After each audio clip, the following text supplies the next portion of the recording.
नमस्कार, जय शिवराय. गणपती बाप्पांना आणि तुम्हा मला आवडणारे तांदळाचे मोदक सर्वांना जमत नाही, मलाही जमत नव्हते. ही ट्रिक वापरल्यामुळे अगदी सोप्या पद्धतीने तांदळाचे मोदक करता येतात.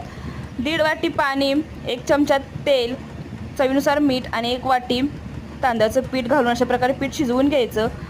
अशा प्रकारे पाहायचं आपलं पीठ शिजलं की नाही, चिकटत नाही हाताला, त्यामुळे समजतं. आता सारण करण्यासाठी 2 चमचे तूप, 1 वाटी खिसलेले खोबरे, शाई म्हणजे आपली मलाई, दुधाची मलाई, त्यानंतर गूळ आणि पेढे. जर पेढे नसतील तर तिथे मिल्क पावडर वापरू शकता. वेलची पावडर, जायफळ आणि सुंठ. अगदी सुपर टेस्ट येते सारणाला आणि मोदक छान लागतो. त्यानंतर तांदळाचे छोटे गोळे करून असे लाटून घ्यायचे आणि त्यानंतर सारण भरून घ्यायचं. आता इथे ट्रिक वापरायची, फोक घ्यायचा आणि अशा प्रकारे प्रेस करून कळ्या करून घ्यायच्या. अगदी सोपी ट्रिक आहे, जरूर करा. आणि हे मोदक आता उकडून घ्यायचे आणि माझ्या चॅनलला सबस्क्राईब करा जेणेकरून नवनवीन व्हिडिओ पाहता येतील आणि असे मोदक करून जरूर पहा. अगदी सुपर